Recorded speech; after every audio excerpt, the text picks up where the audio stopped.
Hey guys, we're still giving her on this 30 Chevy. I had mistakenly called it a 35 Chevy in previous videos, but it's a 30. Trying to get this second fender straightened out. In the previous video I showed you how this was all flattened in. There was a great big curve bent into the back end there.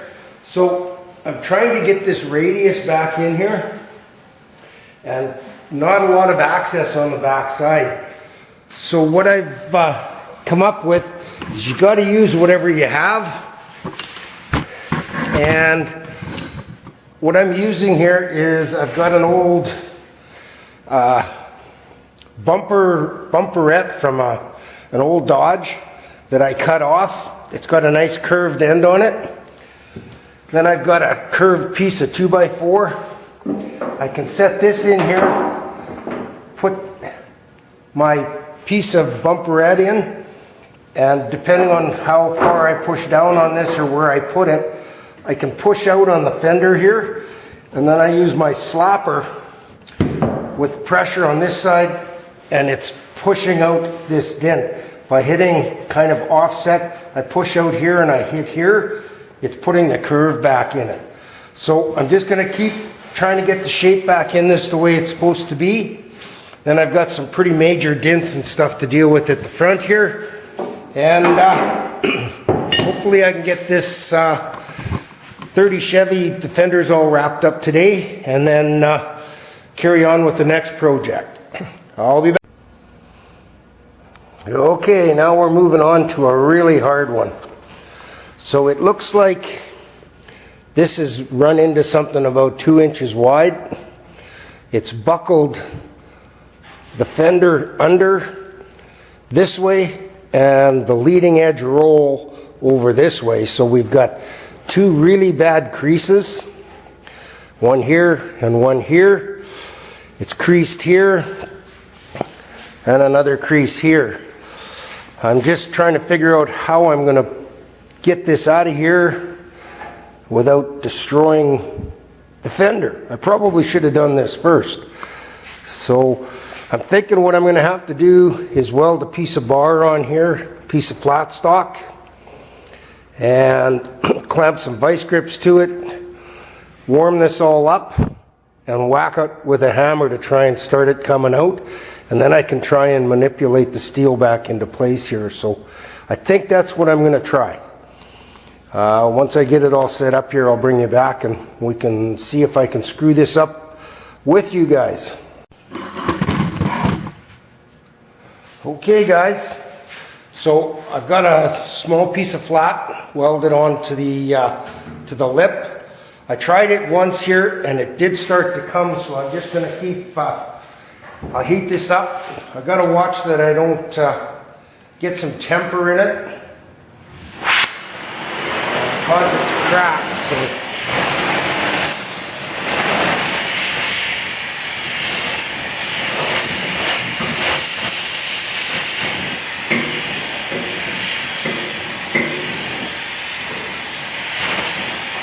could actually use an extra set of hands for heating, but no such thing around here.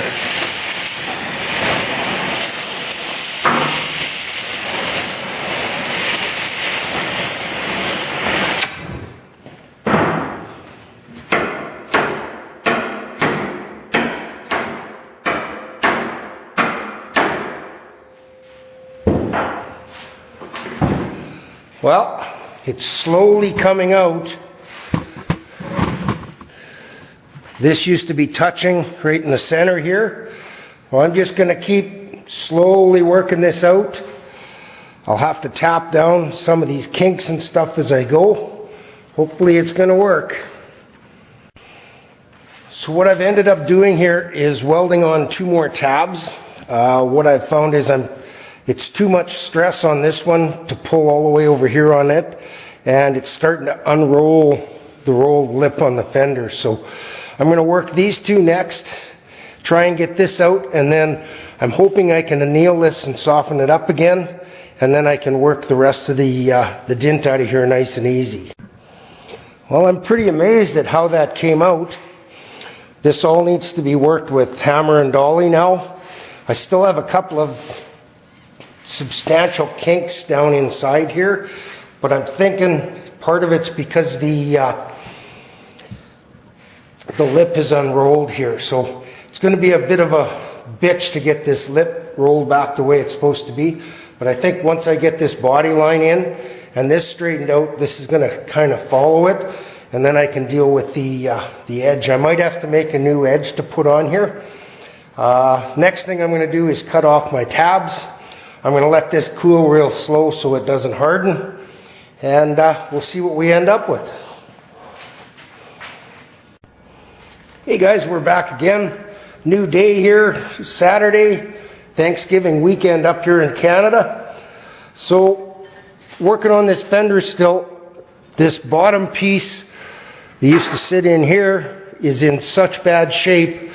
Cracks, tears, and there's no way I could get this straightened out. So what I've done is I made a new lower piece, ties the fender into the frame rail. Now I have to build this rolled edge that's on the fender itself. So what I've done with this is I took a small piece of steel on the bead roller and I put a step in it. I then rolled or broke this edge at the same width as the rolled edge, and I've now tack welded a piece of 3/16 rod in there so that I can roll this over to finish the bead. I've left it a little long to begin with. Once I get it most of the way over, then I'll trim it off nice and straight, and then I'm going to have to put this piece in, do a trim, and put a bend in it. So I'm not sure how that bend's going to work out for me, but we'll carry on here and screw it all up together. Okay, here's my edge bead. As you can see, it's got the little step, and then it rolls around that steel rod.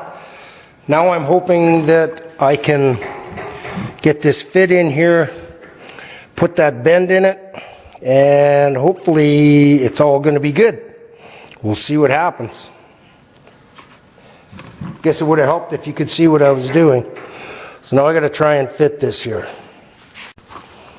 Okay, that wraps that up.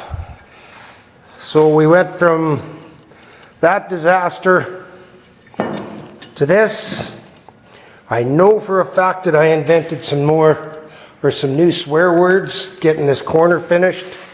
I think it come out pretty nice.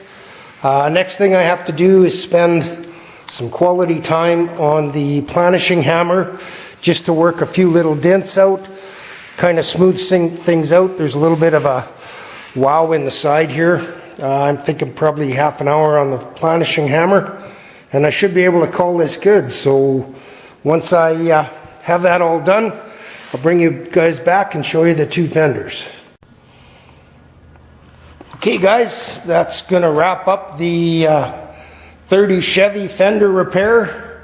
I got them both, all the dents pounded out, planished, cracks and welds fixed up, ready to go to the body shop.